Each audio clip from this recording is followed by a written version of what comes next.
Ignition sequence starts. 6, 5, 4, 3, 2, 1, 0. Liftoff. We have a liftoff.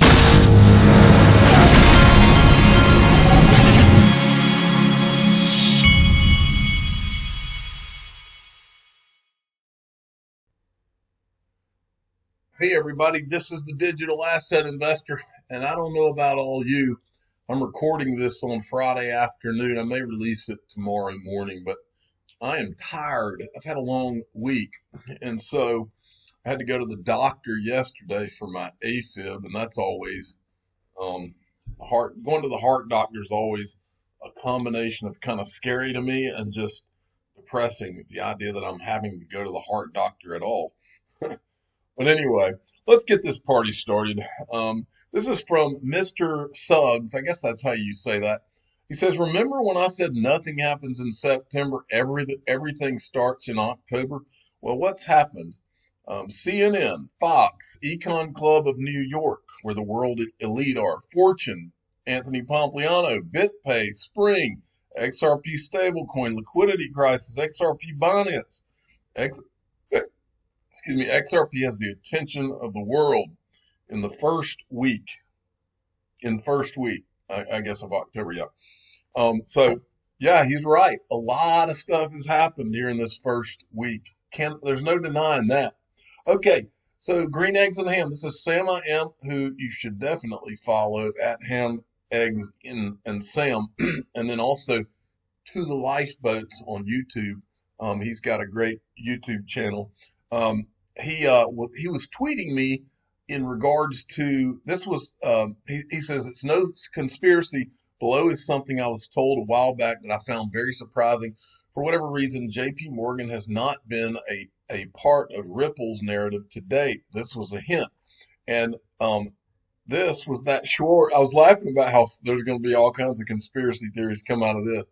60% of the players in the floor have J as their first initial.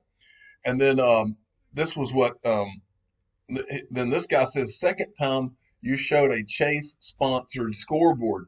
Chase got to be a partner. And then Green Eggs and Ham says, well, now that you mention it, a little birdie told me GE is using RippleNet, and it was JP Morgan that introduced them to it. And then here's something else interesting. This guy is replying to him, and he's showing Ripple headquarters. It's in the Bank of America building in San Francisco, and then Chase is right here, and Microsoft is right here. I have learned that in this space or in the XRP community, a lot of times, I mean, I can tell you this for sure. There were times a year and a half ago where I saw a lot of this stuff, and I was like, oh, please, come on.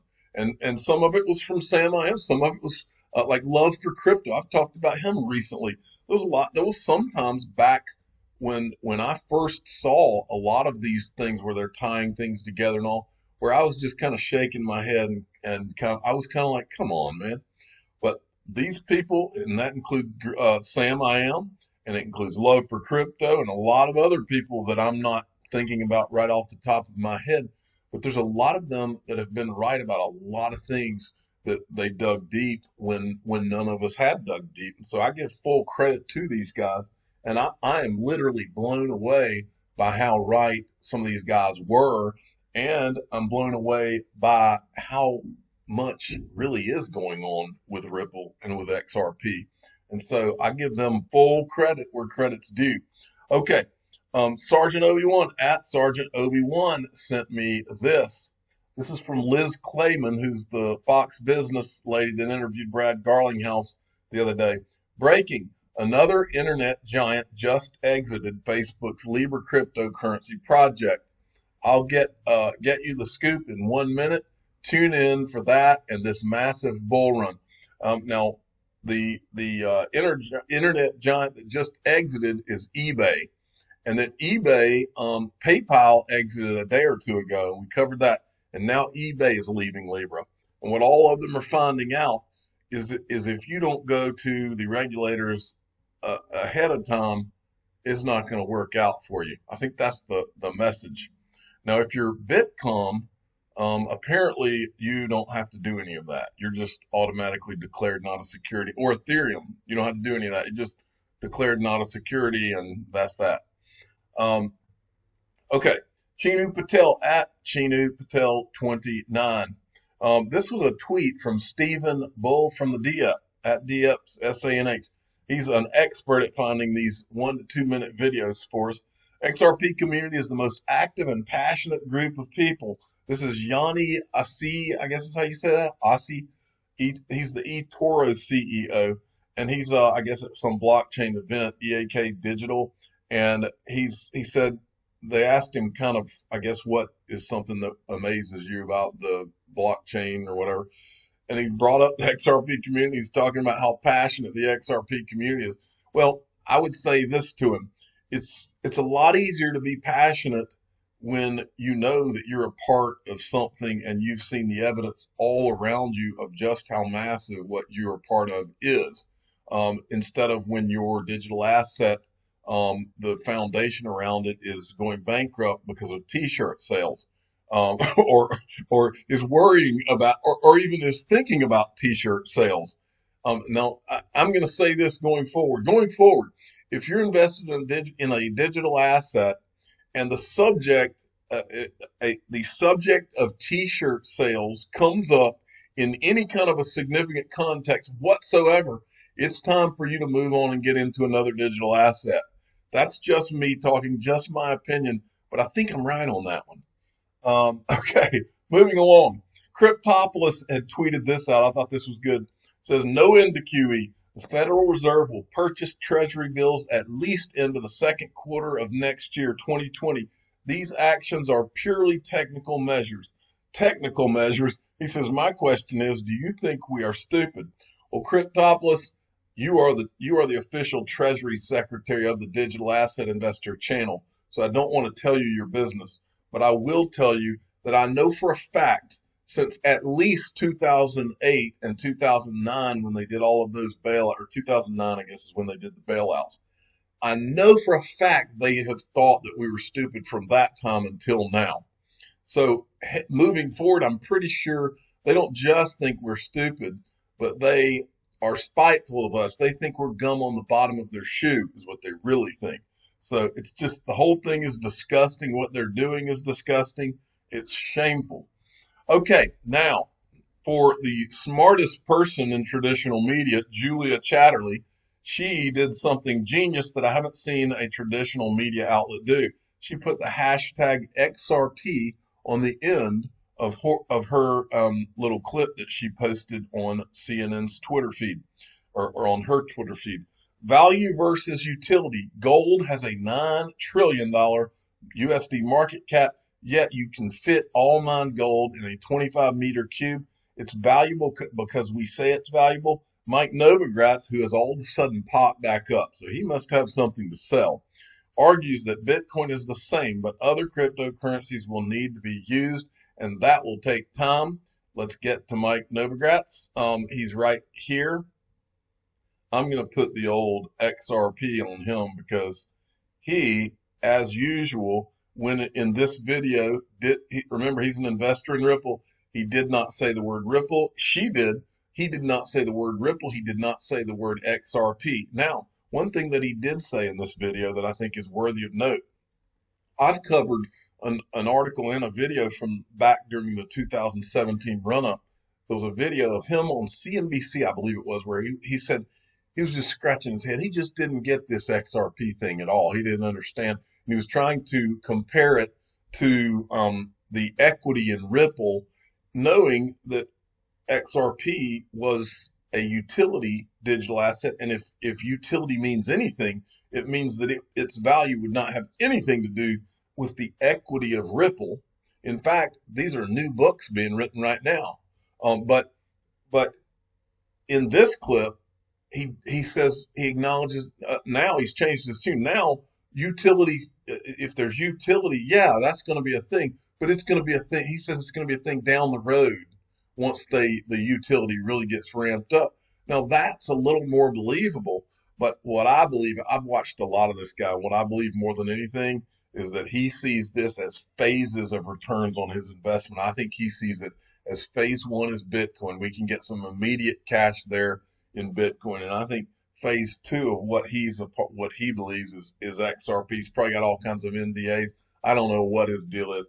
I just know that my gut screams at me every time that he talks, and I know he's not saying everything he knows. That's just me talking. Okay, Chinu Patel at Chinu Patel 29 sent me this. Ron Paul was on Squawk Box, and I just wanted you to see this quote. He's always great. He always tells the truth about what's really going on. He says, "We will see a collapse that will force us to reassess the monetary policy. That will be disruptive," says Ron Paul. He's exactly right. Okay, now this right here, we all knew this was coming, so it's time to put your big boy pants on and understand that this is the world you're going into. I've warned you 1,000 times on this channel. Do not think that you're going to get away from the IRS and paying your taxes. So pay your taxes. The IRS will ask taxpayers if they own cryptocurrency in the new 1040 tax form, so you can file your crypto taxes. It looks like the IRS wants to tax us on our crypto before the U.S. government even gives us regulatory clarity yet. And then I went and found the form. Here's the form. This is the 2019 1040, I guess it's called. Very first thing, before it gets to any question, it says, at any time during 2019, did you receive, sell, send, exchange, or otherwise acquire any financial interest in any virtual currency? And then this is your answer, yes or no. Check that box. So they're trying to get their arms around this, and they will get their arms around this. And don't you think that they won't? So I just wanted to make sure everybody is thinking about that. All right, and next we got this from DMSPQR. These are some of the research guys that are so good at what they do. He says, made iPhone wallpapers in case anyone wants to use them. Please retweet so everyone can get a chance to see them. Follow me, more coming soon. I may use one of these as a thumbnail. I was thinking about putting Michael Novogratz on my thumbnail, but I think I'm going to do him instead. Sorry, man. But I did. I'll tell you all. This is now my phone wallpaper, and I appreciate it. Okay, finally, I've told you a few times, but I'm going to keep telling you as on the lead up to this event. I'm keeping a link to the description of this World CryptoCon. This is happening in Las Vegas at the end of October. The tickets are $897. You get a $100 discount if you click on the link that I put in the description of all my videos now for this month, or you can go to their site and use this code here, DAIWCC 2019. And you need to know that you get discounted tickets right now, and you're getting the tickets at $897 now, but on October 19th they go up to $1297. Okay, and then so they're going to go from $897 to $1297 on October the 19th. But you can get the $100 discount code if you click on the link. Just so you know, I don't know if I've mentioned this yet, but the hotel that this is in is the Cosmopolitan in Las Vegas. And they're not just doing this conference; they are also doing I think the Litecoin Summit. I know the Litecoin Foundation is supposed to be broke, but they're still doing the Litecoin Summit. But it's in the Cosmopolitan Litecoin Summit, and there's like 4 or 5 other ones that are going on there. And then same week, down the street at the Venetian, Money 2020 is going on. You're going to have some of the most powerful people in the world in town for that in Las Vegas. Sounds like exciting times. I'm the digital asset investor. I'm not an investment advisor. This is for entertainment purposes only. Please subscribe and hit the like button and tell your friends and family that the WCC is happening at the end of October in Las Vegas, and you can get a $100 discount through the links in the videos I do this month. Thank you for listening.